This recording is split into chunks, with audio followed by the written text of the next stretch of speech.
I'm an Ayurvedic practitioner, and Ayurveda is the Indian holistic healthcare system. It's a sister science to Chinese medicine, and Ayurveda has some really cool things going for it.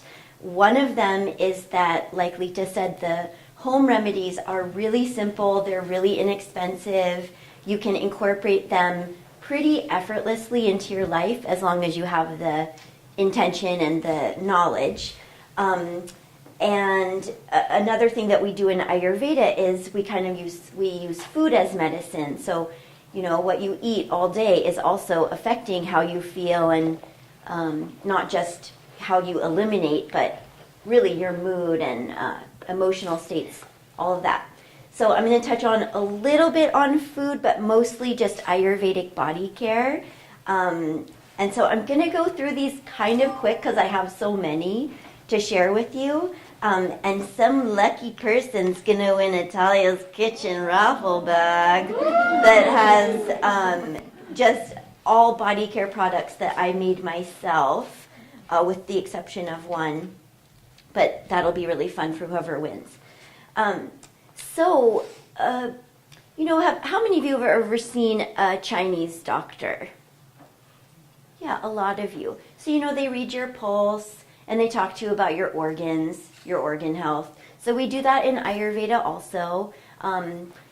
What I've noticed from seeing Alita's, my acupuncturist, of learning about Chinese medicine from seeing her is they talk a little bit more about organs. And when Ayurveda talks about body care, they're more referring to the tissues.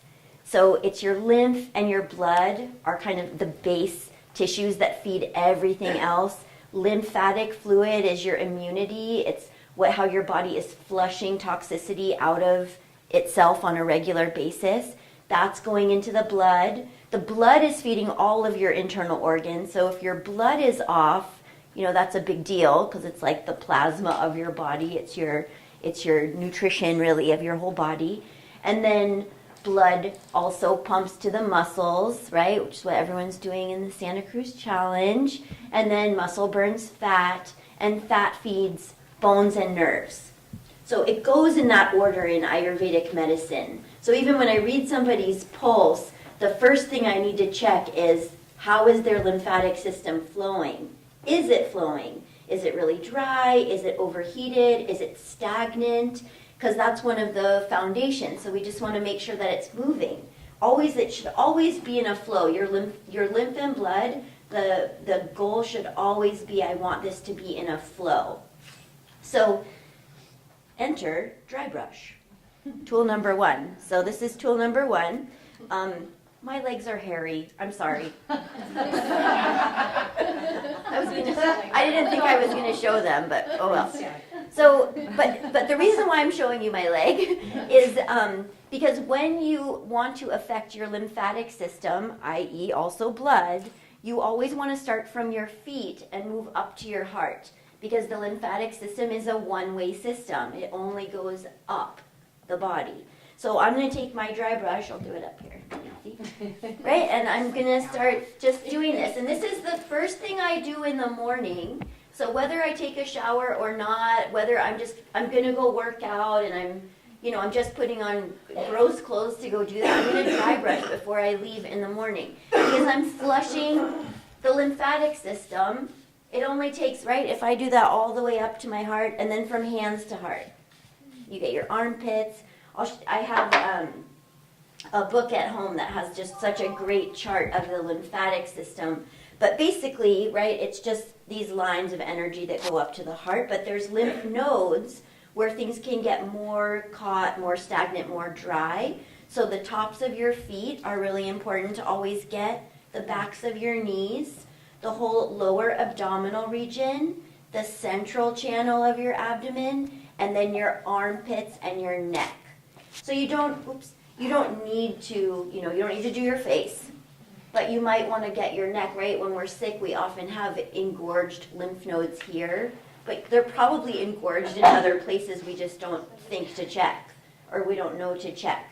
So dry brushing is amazing. If you Google benefits of dry brushing, you'll probably get 5,000 hits from all different all different walks of medicine that talk about the benefits of dry brushing. Because you're also sloughing off dead skin, but really it gives you energy. It doesn't mean you have to do it in the morning.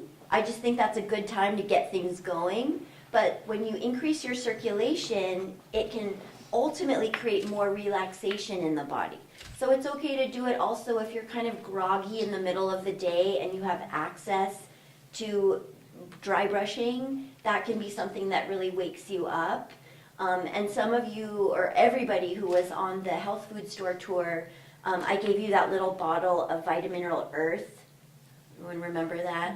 And that's a superfood from Health Force Nutritionals, which is the other raffle bag that I dropped off for you today. I rep them in Santa Cruz. I'll just show a bottle so that you can see what.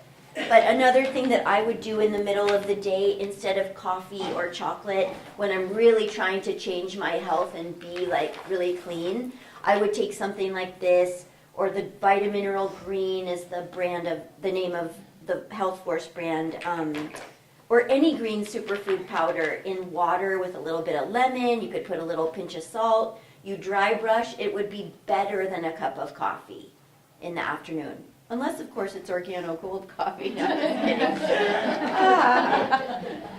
Okay. Okay, so dry brush is number one. They cost like $10 at health food stores, and they almost always come with a long wooden handle, and I usually just give those away because it's easier to use it if you're holding it in your hand. The handle's more to like get your back, but and then this tool, who knows what this is? Some of them know what it is. My friends who I hang out with know what it is. This is called a Gua Sha. It's spelled Gua space SHA, and these are actually I'm so in love with these particular wooden Gua Shas because my Ayurvedic teacher's husband makes them himself. So sweet. You use it the same way that you would use a dry brush. I'll do my other leg. But it's a scraping tool. So it's actually going to penetrate the tissue deeper, much deeper than a dry brush. Dry brush is going to get the surface lymph. Gua Sha is going to get more of blood stagnation, blood toxicity. Did I say it's a Chinese tool? It is a traditional Chinese medicine tool that, Ayurveda and Chinese medicine are sister sciences. And if you really go back in history, they often did the same kinds of treatments. But the way that it's evolved is Chinese medicine just uses more of the needles, and Ayurveda stuck more with massage. But so we definitely borrow from Chinese all the time because it works. So this is amazing if you kind of do get really stagnant, heavy, especially if your acupuncturist tells you like, wow, you've got a lot of stagnation. A Gua Sha is going to be so helpful because if you have a lot of stagnation, you need to go a little bit deeper, at least once a week. You can do this in the shower, always feet to heart, hands to heart, always. And also if let's say you did a really hard workout and your neck's kind of sore or your traps are sore, I just massage myself with this. Like I'll just really get in there, and like I'll be able to crack my neck afterwards if it's kind of stuck. Like it really penetrates. It just takes a minute as well. So I have a couple of these for sale. Normally I have a bunch for sale because I buy them from my practitioner's husband, but I've sold almost all of them this past week. So I'll put those in the back. Can you pass it around? Yeah, I'll pass it around. You can. And one thing that is nice to do with a Gua Sha, it takes me to my next remedy, is you're scraping. So it can be a little bit abrasive for some people, especially if you have sensitive skin. But if you put oil all over your body first, and then you use the Gua Sha, it would be slippery, right? It would be going onto something that's slippery. So Ayurveda uses a lot of oil. Anyone? Yes, lots of oil. Is anyone here? Michelle's had a massage for me. Lita's had a massage for me. Alicia has, again, my friends. We use a lot of oil, and we traditionally warm up the oil, Because oil in Ayurveda, it actually has several different there's different Sanskrit words that refer to oil, but almost all of them roughly are interpreted to mean love. So oil is love in Ayurvedic medicine, because it's like a protective layer. When you rub oil onto your body, it's protecting you from the outside forces. And for somebody who's dehydrated, it's deeply hydrating. It's called hydration from the outside in. And then on top of that, we could take an oil like, let's say, coconut oil is going to be our best oil for summer as a general kind of rule for most of us. I mean, Santa Cruz doesn't get that hot in the summer, but coconut oil is the lightest and most cooling of all the carrier oils. And by carrier oils, I mean oils that are slippery and thick and viscous, not an essential oil. So if you just even rubbed coconut oil on your skin every day, you would notice like more radiance in your skin, more radiance in your being, just from whether it's once a day or also if you just did it really well once or twice a week, right? Because I don't really want you to do this, where you pour some oil on your hands and you leave for the day. That doesn't really count. Like, you want to at least take some time and do it. For me, it takes about 3 minutes, 3.5 minutes, and the oil penetrates pretty easily, so I do it and then I get dressed. Now, I'm very dry, so somebody who's more oily or hot, they might not like the feeling of that oil on their body. So for that person, you would want to do it really well, like really lather up the oil, leave it on for 10 or 15 minutes. You can have an oily robe that you put on over it while you make some tea, or, hopefully you're doing something meditative, not checking your email, but whatever you're doing, you've got the oil on your body.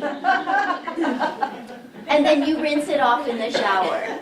You just take a hot shower, let it rinse off, but you don't soap, because you want to keep that oily residue. So when you get out of the shower, you just pat yourself dry, and there's just this little bit of oil that you rub in, and you're just like, I feel so free. I think it's really most people feel really amazing. And then you can medicate this Avianca. It's called Avianca. That's the Sanskrit word for rubbing oil all over yourself. It's also the word for when an Ayurvedic practitioner gives you sort of a lymphatic flushing oil massage. We call it an Avianca. But you can also medicate the oil. So let's say you're really hot and you're kind of irritated. That's like a kind of a regular way of being for you, is that you get irritated really easily. So I'm going to take your coconut oil. I'm going to melt it down so that it becomes liquid, just a little bit, as low heat as possible. And I'm going to add an essential oil like lavender, right? Like super basic. But lavender is cooling, it's relaxing, it's anti-inflammatory, because irritation is fire, right? And it's also where the veil or the skin is too thin, right? Like, we should feel more rested than probably most of us do on a regular basis. That if somebody cuts us off on the freeway, it doesn't warrant because all of that just made it worse. So the oil has weight to it, right? So when the veil is too thin, the skin is too thin, that oil really brings us back into our bodies, brings us back to a place of peace and calm. So, sound good so far? Can I ask you a question? Liking this? Yes. So I'm going to oil my body, and I do, because I've learned that from you, but I'm not doing my face. But what about, you do the hair as well? Well, okay, so like in Ayurvedic massage, not everybody wants this, but I love to give the massage where I pour hot oil, not hot, but warm oil on the scalp. So because our nervous system is most affected in these upper channels. So if I pour oil onto my head, it's an instant feeling of calming down. Again, it's the weight. It's like if you put a sandbag on your head, you would kind of be like, oh, I feel weighted. Mm-hmm. So that oil is just very gentle. It's very subtle, but extremely effective. So I do so many different things in the world, and I often burn the candle at both ends. So I pour warm oil on my head about twice a week. and it saves my life. I mean, honestly, I just think I don't know where I would be without Ayurveda. Hair treatment, probably. And it's a hair treatment, yeah. And you know, the next day, because I recommend that you sleep with it on if you do it. But then the next day, you don't want to go to work with like your hair totally oily, you know. So to get it out the next morning, you put shampoo in your hand, you don't get your head wet, and you shampoo. So I call that a dry shampoo, because you didn't wet your head, because oil and water don't mix. So if you get your head wet first and then you shampoo, you're not going to get as much oil out as if you just do the solvent of the soap right on the oil, then rinse, then wash it one more time, then rinse again. So I buy a little bit more shampoo in my life than conditioner, right? I need a little bit more shampoo in my life. I have a question for you. Yes. I've never done oil rubs or anything, but I buy this, it's a sugar scrub that's coconut oil sugar scrub. It's naturally made, and I buy it downtown. And it after I shower, I mean, I can feel that it's still on my skin. Is that just as good as doing what you're doing? So it depends on what you need. That's my next something on you. Good question. That's the next body care remedy is salt scrubs, because it's just sugar. Or sugar. Okay. So we've got this oil, right? This Avianca. It can be sesame oil. It can be grapeseed oil. It can be sunflower oil. It can be so many things. And actually, this is the recipe, and it's a recipe / this is how you use it that I want to send out to everybody who signs my email list in the back of the room tonight. So if you want to know more about doing Avianca, you will get that in your email. Just make sure you print really clearly, like really clearly. And you don't need to write anything else. My sheets are old and they ask for your home address. I don't need it, just emails. But salt scrub is taking that Avianca, kind of taking it to a different place by adding something that's abrasive, either salt or sugar. Because then we're kind of going back to this idea where there's friction on the skin. And that's really great. It goes deeper in terms of moving things, like really getting lymph and blood to move, or someone who's stagnant lymph and blood, really getting it to move. So salt scrub is what I recommend for somebody who is really earthy, really heavy in their body, and they want to lose weight. I would give them a salt scrub, not an Avianca, as a remedy. But somebody who's really dry and stressed out, I would not give them a salt scrub. I would give them an Avianca. Does that make sense? They're both totally awesome. It's really just sort of, what do I need right now? And that's really, I think, the core question that Ayurveda encourages us to ask ourselves is like, okay, I'm just going to get really present. I'm going to take a few deep breaths, check in with myself. Wow, I'm really tired, but I'm tired because I just have been doing too much. I'm like so exhausted. I'm going to pour oil on my head. You know, and you can add an essential oil to the oil that you would pour onto your scalp, like vetiver. Vetiver, which is like a really rootsy, deep, sweet essential oil. In fact, I keep vetiver in my vehicle so that I can just anytime just put a drop right onto the crown of my head to like be in my own energy. Right? I don't want to always be like feeling like my energy is getting intertwined with everybody else's. I want to seal the deal over here. So I do that with the Avianca, the vetiver on my head. I also do salt scrubs, especially in the spring when I'm cleansing or I'm really trying to affect blood and lymph like on a deeper level than other times. So that brings me to the next topic. So that was lymph and blood. All those remedies are specific for lymph and blood, and for immunity, lymph is your immunity. So all those remedies are also for immune. But we're kind of not in the season so much. But a lot of people do experience allergies in the spring, which is problematic. It's kind of like what's in the air is just, it's sticking to your insides. That's partly what's causing the allergic reaction. So in Ayurveda, we do steam inhalations. So the person who wins the raffle is getting their own like little steam inhalation kit in here. But it is so easy. This is like the easiest remedy ever. You boil water in a big pot.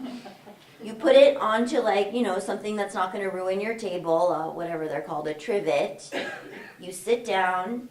You don't sit down yet. You boil the water, you put it down. You cut some herbs from the garden, or you just go for a walk in one of the Santa Cruz neighborhoods. You're bound to find fresh rosemary and fresh lavender. You cut a few sprigs of each.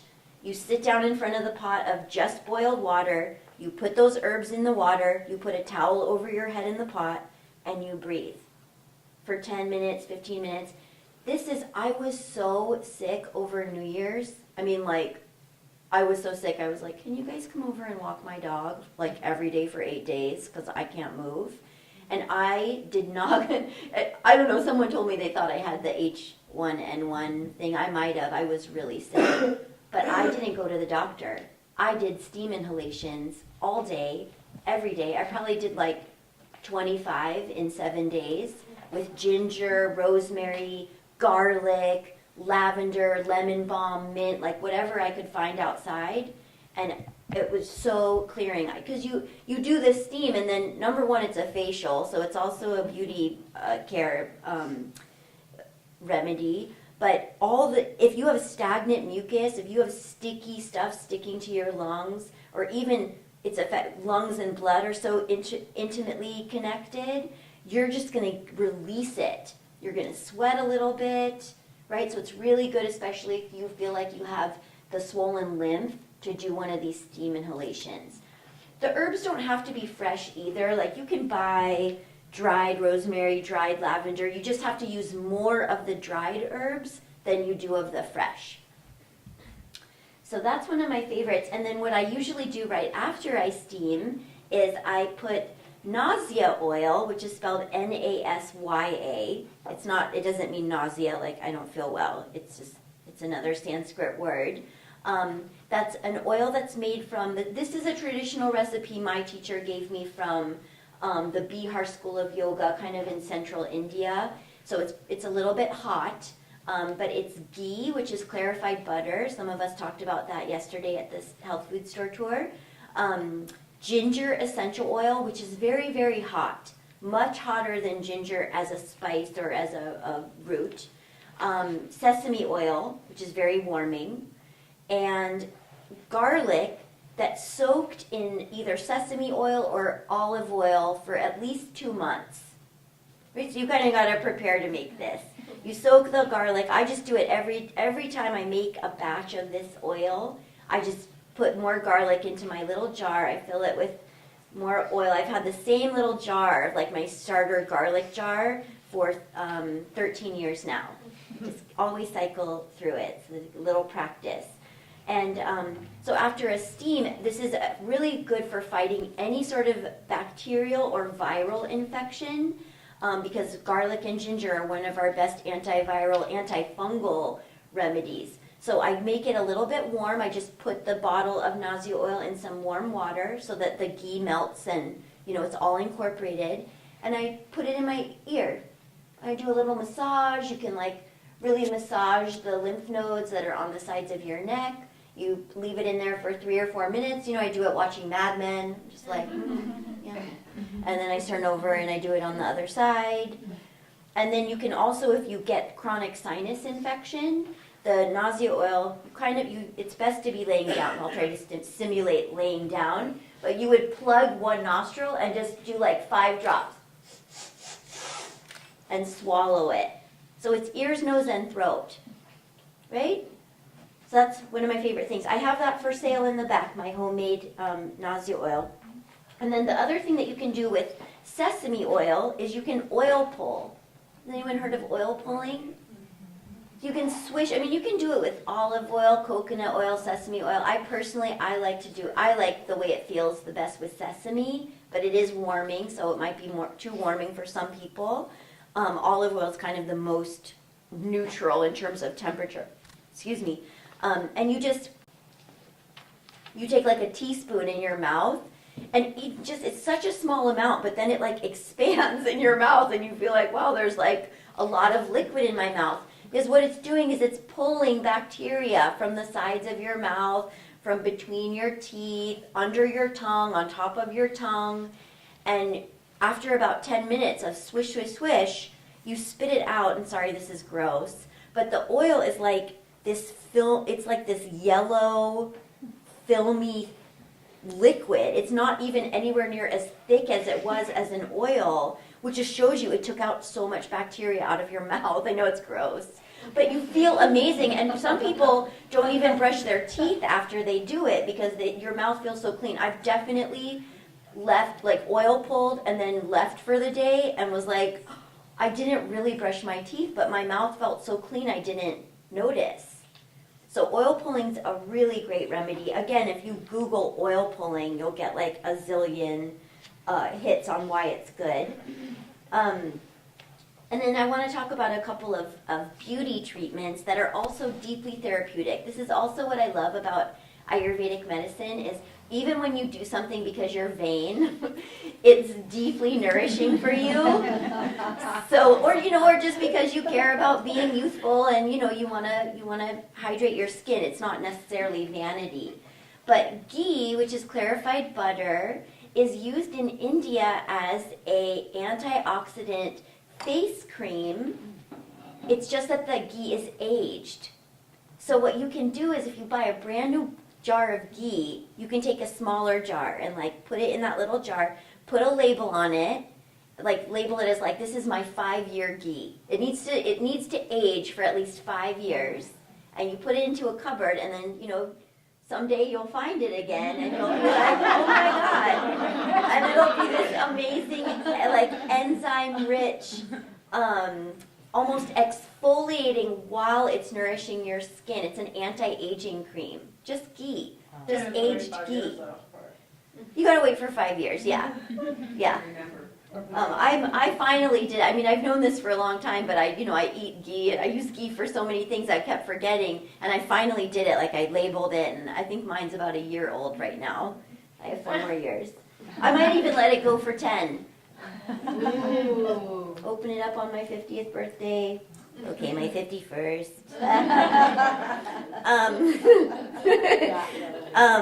And then Alicia has experienced this treatment. I don't know, some of you might have seen this in the Santa Cruz Weekly. They did an article about it 2 years ago. So ghee is the Ayurvedic superfood. So in the body, it deeply lubricates, it carries herbs and vitamins and minerals to the deepest layer of your tissues. Deepest layer, so even deeper than lymph. And so it's a wonderful food for to eat. Unless you're vegan, then you would skip it. But with body care, this is kind of weird. Here's another weird thing I'm going to tell you about. But ghee is like the perfect weight that if you pour it into your eye, it's called a netra basti. Basti basically means container. So anytime you contain a certain area of the body, so I'm doing this like I'm containing my eye, I would make out of wheat flour and water, I would make like basically a bagel, right? I don't bake it. It's just totally just water and wheat. It's done in 5 minutes. And then I would stick this to the person's face, right? So that I'm creating a container around their eye. Then I warm up ghee that was not burned. You wouldn't want to put burned anything in somebody's eye. But you pour like body temperature ghee into the eye, and the eye gets to take a ghee bath. And it is literally, I get the chills. It's so awesome. It's the remedy for like, I've been looking at the computer screen for so many years, and my eyes are so tired. I don't see clearly. I have glaucoma. So many, or even especially the eye twitches. It's like the remedy for the eyes in Ayurveda, and I do those treatments in Santa Cruz.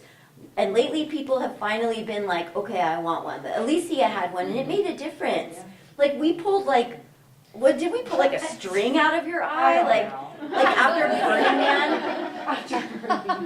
definitely happened. I actually, after Burning Man, I received that because Burning Man is in the desert. It's very, very windy. And all for the whole week of Burning Man, I had this pink scarf, like really thin threads. And I went and had a netrabasti after Burning Man, and a pink thread came out of my eye that I couldn't feel.